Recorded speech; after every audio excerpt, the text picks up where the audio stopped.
Committee की बैठक संगठन के पदाधिकारियों के साथ होने के बाद 19 तारीख को हम लोग पुनः निदेशालय में जाकर के बातचीत की और उसके बाद कमेटी में शामिल अन्य लोगों से भी बाद में हुई बैठक की जानकारी ली, क्योंकि हम लोगों की बैठक होने के बाद पुनः एक बार कमेटी के सदस्यों की बैठक कमेटी के अध्यक्ष श्रीमान निदेशक महोदय के साथ हुई थी।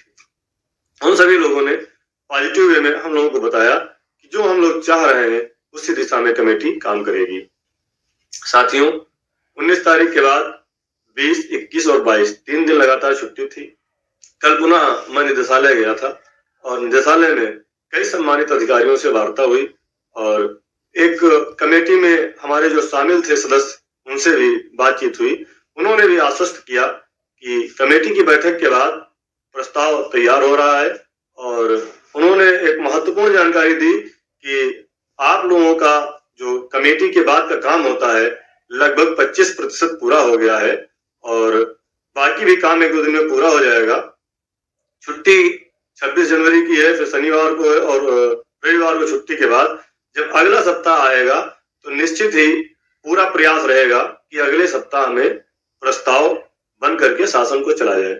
साथियों, जितना धैर्य आप सबको रखना पड़ रहा है, जितना मेहनत, जितना तपस्या आपने 23 साल में किया है, यह सब आपकी तपस्या का फल है कि आज सभी सम्मानित अधिकारीगण और माननीय मंत्री जी भी आपके भविष्य को लेकर के आगे काम कर रहे हैं और इसका फल जल्दी ही आपको देखने को मिलेगा। आप लोग परेशान न हो और सभी साथियों से आग्रह है कि आप लोग किसी प्रकार के निगेटिव थिंकिंग और निगेटिव सोच में ना पड़े। जब मैं कल निदेशालय में था तो एक बड़े अधिकारी ने मुझसे कहा कि यही शिक्षा मित्रों की एकता अगर पहले भी रही होती तो आज ये दिन देखने ना पड़ते। यानी आप समझिए कि आपके गलत व्यक्ति को अगर आप सपोर्ट कर रहे हो तो उसमें आपका भविष्य चौपट हो रहा है। मैं ये नहीं कहता कि आप वहां मत जाओ, यहां मत जाओ, लेकिन एक जगह रहिए। सरकार और शासन को लगना चाहिए कि शिक्षा मित्र अब एक जगह है और वास्तव में इसकी समस्याओं का समाधान करना आवश्यक है। 18 अक्टूबर के कार्यक्रम में हमारे सभी भाइयों बहनों ने दिखा दिया कि सभी शिक्षा मित्र एक हैं।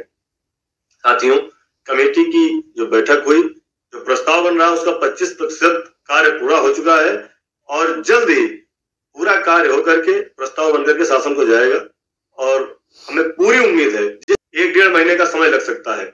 और आपको बता दें, कल ही माननीय मंत्री जी की एक बैठक थी विभागीय अधिकारियों के साथ, जिसमें हमारे आदरणीय श्रीमान प्रमुख सचिव महोदय, श्रीमान महानिदेशक महोदया और विशेष सचिव महोदया के साथ साथ विभाग के जो वरिष्ठ अधिकारी थे सबके साथ बैठक हुई थी। उसमें भी अपने शिक्षा मित्र हुई थी और वह चर्चा जो वहां हुई वो पॉजिटिव वे में हुई कि क्या क्या इन लोगों के लिए करना है। साथियों, बहुत कुछ चीजें हैं जो अंदर से निकल के आती हैं और हम आपको बता देते हैं तो लोग उसको लेके पता नहीं कहां कहां पहुंच जाते हैं और क्या क्या उसका तमाशा बनने लगते हैं। हम सूचना आपको जानकारी के लिए देते हैं, ना कि उसका तमाशा बनाने के लिए। भारतीय जनता पार्टी के नेताजी ने माननीय मुख्यमंत्री से मुलाकात की और उसमें हमारे विषय को रखा तो माननीय मुख्यमंत्री जी ने भी आश्वस्त किया है कि इस पे काम हो रहा है और प्रस्ताव बन रहा है। जब माननीय मुख्यमंत्री जी कह रहे हैं तो इसका मतलब समझ लीजिए कि कुछ अच्छा होने वाला है और 1-1.5 महीने के अंदर मुझे लगता है कि अच्छा समय हम लोगों का आएगा। कुछ लोग आचार संहिता की बात करते हैं तो आचार संहिता हमारा विषय नहीं है, यह विषय शासन और सरकार का है। हमारा विषय बजट सत्र का नहीं है, यह विषय सरकार और शासन का है। साथियों, सरकार जब कुछ करने वाली होती है या कुछ करना चाहती है तो चुनाव के पहले 2 दिन पहले तक घोषित कर देती है।